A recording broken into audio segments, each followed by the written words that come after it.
Malcolm got up and had some breakfast. Then he went out for a long walk. He took his books and some bread and cheese with him. It was a beautiful day and the sun was shining brightly. Malcolm felt happy. He walked through the fields and then he sat down and read his books. At lunchtime he ate the bread and cheese. He sat reading all through the afternoon. In the early evening he came back to the judge's house. He heard the rats as soon as he opened the door. They were already running about and making a noise. Malcolm lit a fire and made his supper. After supper he sat down in the big chair by the fire and smoked a cigarette. Then he sat down at the big table and went back to work.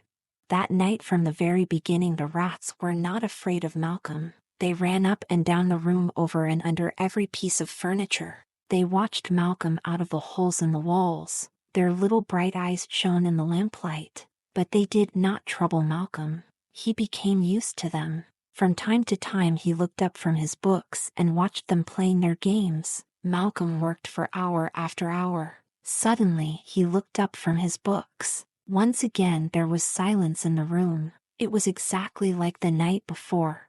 The noise of the rats had stopped completely. There on the high-backed chair beside the fire sat the same enormous rat. The rat looked at Malcolm with its evil eyes. Malcolm quickly picked up a book and threw it at the rat.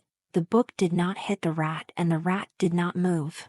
Malcolm stood up and moved towards the rat. The rat ran up the rope in the same way as the night before. As soon as it had disappeared, all the other rats started to squeak and scratch. Malcolm looked at his watch. It was midnight. I'll have another cup of tea, he said to himself. Then I'll get back to my books. Malcolm put some more wood on the fire and made another pot of tea. He sat down again in the high-backed chair. He drank the tea and smoked a cigarette. Then he looked at the alarm bell rope. He reached out and touched the rope. He lifted up the end of the rope and held it in both hands. It was strong, but it also felt soft and smooth. Malcolm had an idea. He thought of a plan to kill the enormous rat. He lifted up the end of the rope and put it on the table. Then he piled up some books and put them near him on the table. Now I am ready for the rat, he thought to himself. When it comes again I'll see the rope move, and I'll have these books to throw at it. This time I'll hit the rat and kill it. Malcolm began his studies once again. He worked for about half an hour. Suddenly the rats stopped the noise. The room was silent. He looked up and saw the enormous rat. It was climbing down the rope. It jumped from the rope onto the high-backed chair. It sat on the chair and looked straight at Malcolm. Malcolm picked up the first book on the pile. He threw it at the rat. The rat moved a little and the book did not hit it. Malcolm threw a second book, then a third and a fourth. This last book hit the rat. It gave a loud squeak. Then it ran up the back of the chair, jumped onto the rope and climbed up quickly. Malcolm watched the rat in the lamplight. It climbed up and came near one of the big paintings on the wall. Then it jumped from the rope to the painting. The rat disappeared into a hole in this painting. Malcolm looked at the painting carefully. He wanted to remember it. I'll have a good look at that painting in the morning, he thought to himself. I'll be able to see it more clearly in the daylight. It was now very late. Malcolm went to bed and slept well. The next morning he woke up and felt happy. It was another sunny day. Good, he thought to himself. I'll get out again for a long walk. I'll read my books in the open air. While Malcolm was drinking a cup of tea, a woman came to the house. She was the cleaning woman. She had come to dust and clean the house. I'm going out for a long walk, Malcolm told the woman. You can clean the house while I am out. Before he left the house, Malcolm spoke again to the woman. He pointed up at the painting on the wall. It was the one with the hole in the corner. The enormous rat had disappeared into this hole. Please clean this painting very carefully, Malcolm asked the woman. I want to see it clearly. Then Malcolm left the house. Again he walked through the fields. After some time he sat down and read more and more. He worked very hard. In the afternoon the weather changed. The sun went behind some black clouds and it became windy. I'll go back to the judge's house now, thought Malcolm. It's going to rain. On his way back, Malcolm came to the small hotel. He decided to go in. He wanted to talk to someone. There was a man sitting in a chair in the sitting room. The man introduced himself to Malcolm.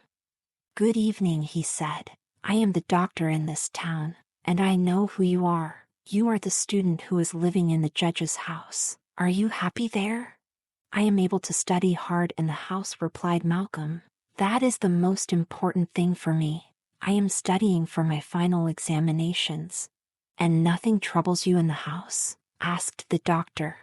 "There are hundreds of rats in the house," replied Malcolm, "but they do not trouble me very much. I am not afraid of rats."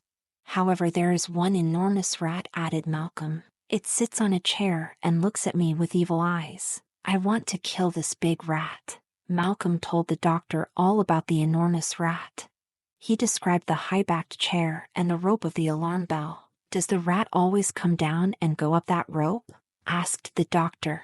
"Always," replied Malcolm. "Do you know what that rope is?" "It's a very strong and a very soft rope," replied Malcolm, "but I don't know anything more about it." The doctor looked at Malcolm for a few moments. Then he spoke quietly and slowly. "When the judge was alive, he was very cruel. He condemned many criminals to death. That was the rope that the hangman used. The hangman made a noose at the end of the rope. The noose was put over the criminal's head. Then the criminal was hanged by the rope until he was dead. The rope by the fire is the hangman's rope." Malcolm and the doctor talked about the judge's house for about an hour. Then Malcolm walked back to the house. The weather had now changed completely. It had become cold and a strong wind was blowing. When he was inside the house, Malcolm heard the wind blowing round it. The cleaning woman had lit the fire and Malcolm put on some more wood. He had some supper. Then he went and sat down at the big table. It was time to get back to his studies once again. Before he started reading his books, he looked round the room. He noticed the rope hanging between the high-backed chair and the fireplace. He thought about the doctor's story. This was the rope used by the hangman. Many men had died with this rope round their necks. Malcolm stood up and walked over to the rope. He took it in his hands. While he was holding the rope, he felt it move. He looked up and saw the enormous rat. It was climbing slowly down the rope. The rat suddenly saw Malcolm. It turned round and ran quickly up and disappeared into the hole in the painting. All the other rats immediately began running around again, squeaking and scratching. Thank you for watching this video. Don't forget to subscribe to this channel and give it a like.